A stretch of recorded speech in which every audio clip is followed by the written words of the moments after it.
to all my beautiful queens, divas of a more mature age, divas of a younger age. I had to do this video today because there's so much going on right now. And let me tell you what's really throwing me off right now. What's throwing me off is how older women who have lived, let me get my microphone because I don't know if y'all can hear me. Y'all need to hear me. Okay? Y'all need to hear me. What's throwing me off is how older women who have lived, who have done things, they've done this thing called life. They've been through trials and tribulations, and they have the scars and the marks to prove it, and the wounds. How we, because I'm in that category, cannot speak or we cannot say anything to the young queens in this world. When did that happen? Like when did that become a thing? I think about when I was growing up, and I'm going to speak more on that later, but when I was growing up, I didn't have anyone in my immediate family to care about me, okay? I didn't have anyone to teach me how to be a lady. I didn't have anybody to teach me how to properly cleanse myself, how to sit, how to walk, how to speak in public, how to dress. And so as I got older and I started to have friends, and I'm speaking on, I didn't have anybody to do those things for me after my grandmother passed away. Life was pretty much over for me when she passed away. She died, I died as a child. So as I got older and I started to have friends, it was their mothers and their grandmothers, the older women, who I looked to, who I respected, who I watched. I watched what they did. I wanted to dress how they dressed, except when they were fancy, I was all up in their business. When they smelled good, I wanted to smell like they smelled. And sometimes they cussed, I wanted to cuss too.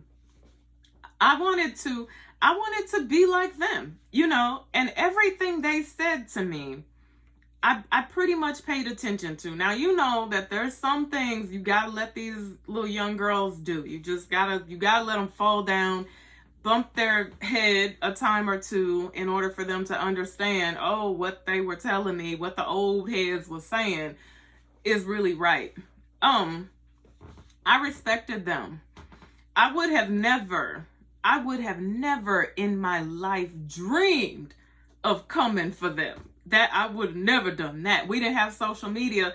I wouldn't have came for them from across town on a payphone. I would have never came for them, because I had more respect for them than that.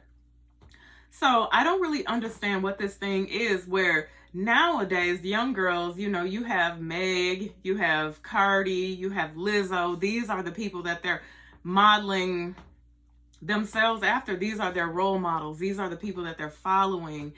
And you, if you're just normal or you basic or you old, you can't say anything to them. If you ain't twerking, if you ain't practicing body positivity on social media, we're going to talk about that too. Stick around in a second. You can't say anything to these young girls, and it's really sad to me. Now, when did it become breaking news that it's not appropriate to wear your bonnet in public? When did that become breaking news? Who would think for 1 minute that anything you buy that's in that little area over in Walmart that is intimate garments and pajamas, who would think that anybody would think that anything in that section is appropriate to wear out of the house? Appearance doesn't matter. People, you will hear this all day long. People have said this. I did a video about ditch the yoga pants. Like, y'all stop running around in yoga pants. You ain't got nothing covering up your butt. You got on your boyfriend's big sweatshirt or his holy t-shirt and your slippers and your bonnet. Stop doing this. And women were in my comment section telling me to leave these girls alone. Now, there were many women for the most part were saying, you know what? You helped me. I'm going to do better. I can do better. Because I said in this video that when you leave your house looking like that, people assume two things about you. They assume that your life has defeated you. You look like my rent ain't been paid, my car finna get repoed, my baby daddy left me, and this is how I show up into the world. And then people look at you like you just don't give a damn about yourself. Is appearance everything? No, appearance isn't everything, but it's the first thing that people see about you. And I feel like people who walk around like this all the time, when they go to certain places and they get treated a certain way, they're the first people to be on social media saying they said this, or they looked at me like that, or they wouldn't let. Are we supposed to live in a world where people don't treat you different based upon the way you look? Absolutely. Based upon the way you talk? Absolutely. Based upon the color of your skin? Absolutely. But guess what? We don't. We don't. Before people smell you, before they hear you speak, before they know if you're a scholar, before they know if you're dumb, before they know anything about you, they look at you. They look at you. And when you have on a bonnet and fuzzy slippers, unfortunately, they're going to automatically put you in a class. Automatically. I was watching some of the clapback videos, and I watched, well, it wasn't actually a clapback, but Tammy Roman was responding to Monique, and she said Monique need to mind her own business. I don't agree with that, because these young girls are our business. And if you're the type of person who doesn't feel like it's ever appropriate to address them or their bad behavior, then you're part of the problem. You're not part of the solution. But Tammy said, my own daughter, when she leaves out and goes to the Shell gas station in her bonnet, I'm going to mind my business. No, not me. I wish I would see my daughter going to the Shell gas station, thinking she's going to the Shell gas station in a bonnet. I'm going to say something. I'm going to say everything, because she is my business. So it's so crazy to me. It's almost funny. You know, I think that I say this all the time. I do videos about thrifting, clearance, secondhand. There's so many different things that you can do even if you don't have any money, to make sure that your appearance is always on check. And that's not saying that you always gotta slay, you always gotta be, that's not saying that. That's just saying that put some real shoes on your feet every now and again. Put on a pair of slacks, actual slacks, not sweats, not Adidas sweats, not yoga pants, an actual pair of pants. How about this? I'm a really take y'all down with this one. Put a dress on. Every now and again, put a dress on. Because you hardly ever see young women these days wearing a dress, unless it's bodycon. Put a floral, flowy dress on with some nice sandals. Get a good bag, go out in public, and see how many doors get open for you. See how many compliments you get, and smell good too. So bonnets, fuzzy slippers, pajamas, I see this all day long. I remember in my video I was standing outside of Marshall's, and I was filming people as they were going in. A young lady went into the store, or was going in. Now, this is another thing I want to clear up, because in that video, people said that I invaded this woman's privacy. I embarrassed her and disrespected her. But the one thing you gotta know is that my camera was set up on a tripod. I had a microphone, and I told everybody that crossed my path that they were being recorded. Because, you know, when you're in public with a camera, everybody wants to get in front of it. They were all perfectly fine with it. That lady knew that I was recording her. She was plus size. She had on a halter top and a pair of I believe, I want to say yoga pants or sweatpants, and she had on slippers. And I asked her something along the lines of, did she care what, or what was the reason she chose that outfit? Or did she see anything wrong with coming out into public in that type of attire? And she said out of her mouth, however I feel when I get out of my bed, whatever I want to put on is my business. I don't care what other people think. That was exactly what she said. So she was wearing what she wanted to be wearing. She had on a halter top. She was plus size. Her stomach was out. This is new, because guess what this is? This is body positivity. Well, how is it body positivity if you are putting all of your body out there for the world to see? Because now we're talking about a lack of self-respect, right? Why do you have to have your stomach out in public?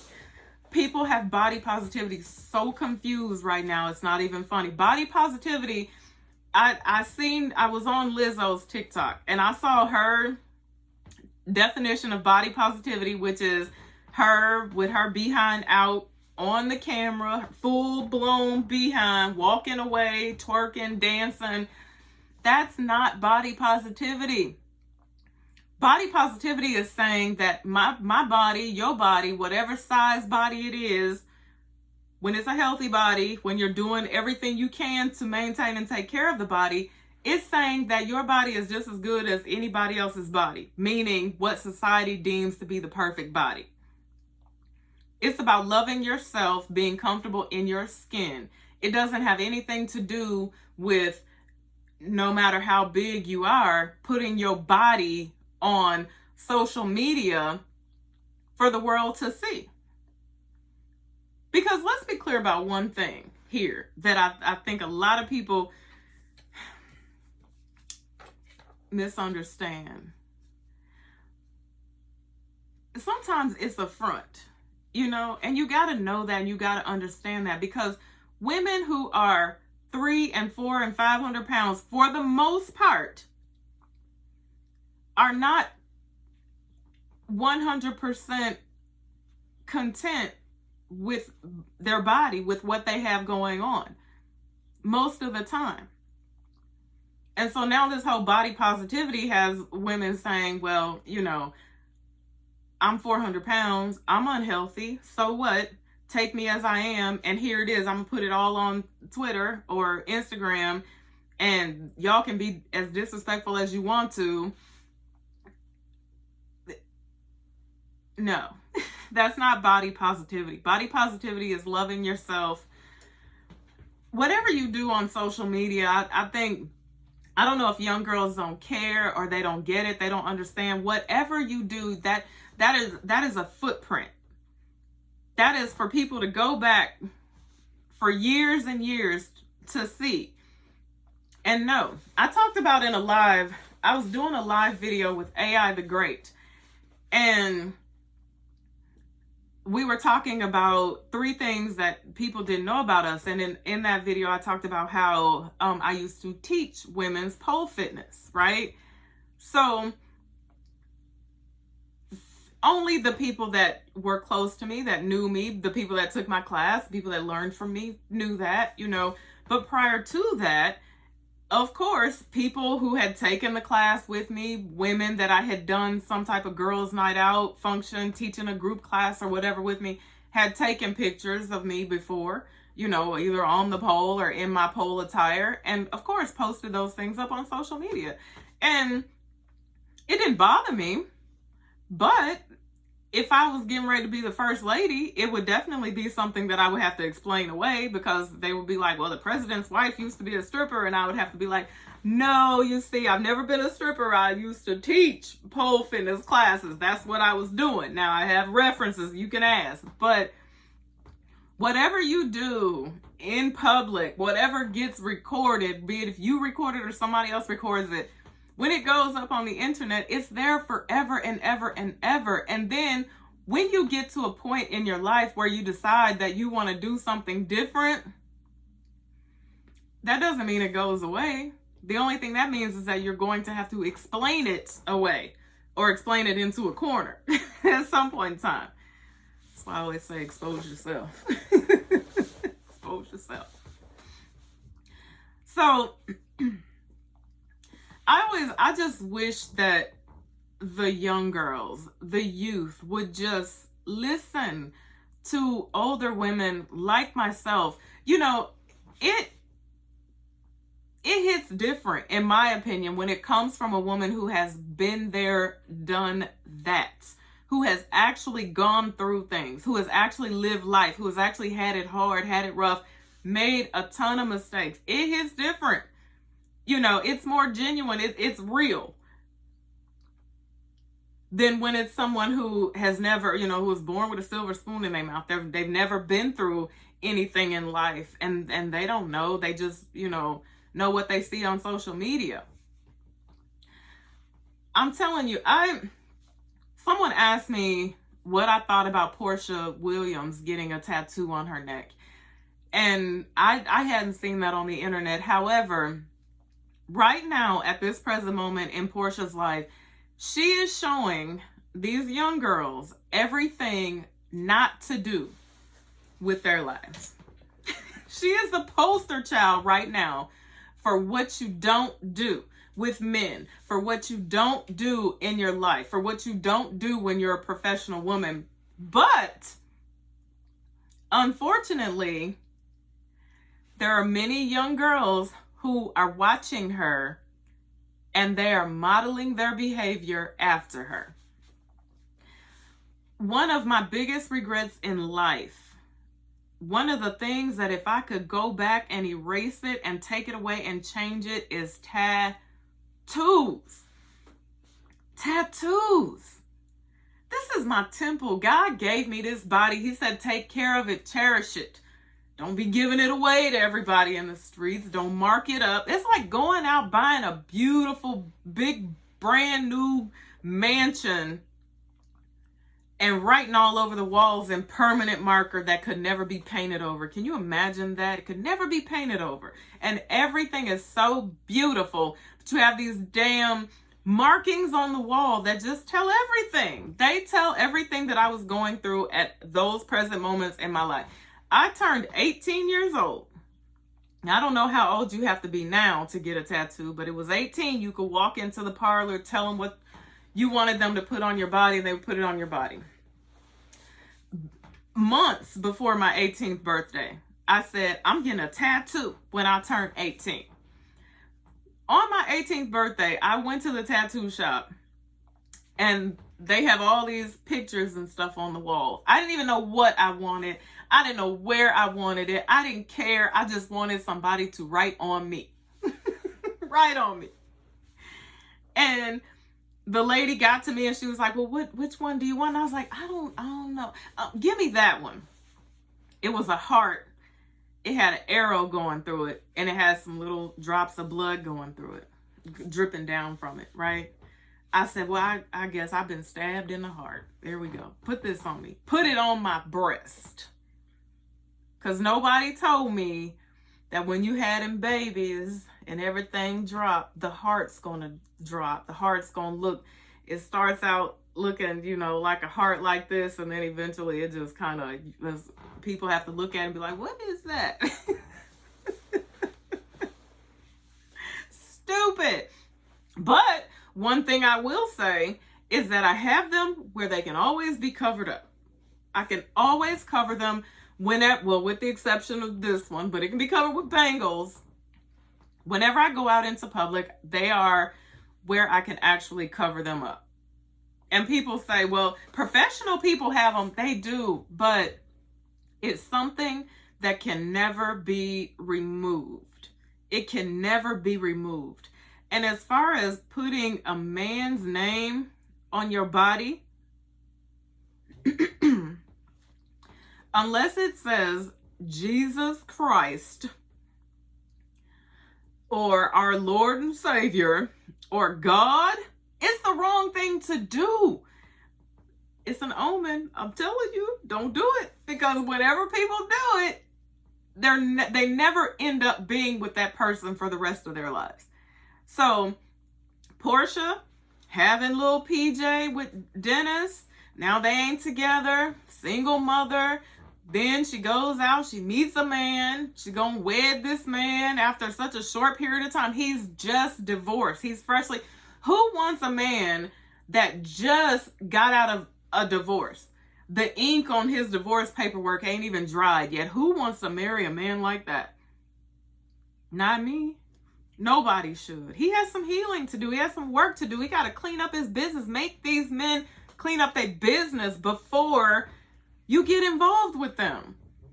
It's the wrong thing to do. It's not going to work. And guess what? What the old ladies used to tell me back in the day that I listened to, and this is true. I know this to be true. I know this for a fact. The way you get a man is the way you're going to lose a man. That is so true. You get him from somebody else, you're going to lose him to somebody else. You get him on the rebound, well, you're going to lose him on a rebound to somebody else. The way you get him is the way that you are going to lose him. So, I said a lot. This video has been kind of lengthy, but honestly, I don't feel like Monique said anything wrong at all. I honestly don't.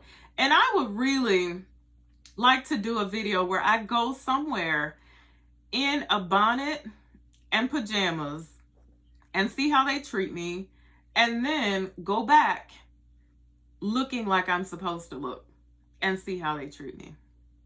Because, you know, discrimination is never acceptable. Doesn't matter what you have on. People, you should not be discriminated against. I mean, it happens. I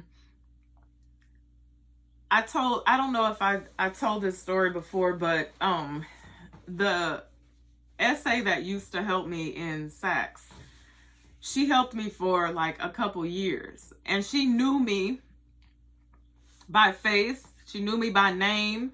She would call me, she would text me, say, hey, come in. She knew me. And she had never seen me with braids in my hair before. So one day I went into Saks and I had braids in my hair. And she was helping somebody else. She was helping a couple, and they had a baby, and the baby was in the stroller. And she looked at me out the corner of her eye. So I said, I'm going to let her finish doing what she's doing, because I was loyal to her. I could have went and found another essay, but I was loyal to her. I didn't. So she finishes. I hear her saying, bye-bye, baby. Have a good day. And I'm standing at the Joe Malone counter, and she like looks at me out the corner of her eyes, and she darts in the other direction. And I was like, that's weird. So I called her by her name. I said, Azura. That was her name. We name dropping today. And she turned around like, oh shit, you know. And she said, Eva, oh my God. Now she knew me, and she knew that every time I come, when I come, I'm coming to blow a bag. She know mama don't wear no junk. You know, she worked in the fragrance department. She know I'm coming. I'm coming right. And she said, Eva, oh my God. First thing she said was, I love your hair. No, you don't. Because you weren't even going to help me based on my little protective style I got going on here today. I see you, girl. I'm checking for you. Totally unacceptable. Never messed with her ever again. And she ended up being moved, but never.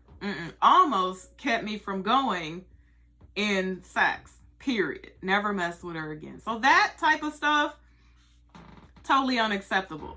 However, if you go somewhere in your bonnet and your PJs, you better be prepared. Just be prepared for people to treat you how you look.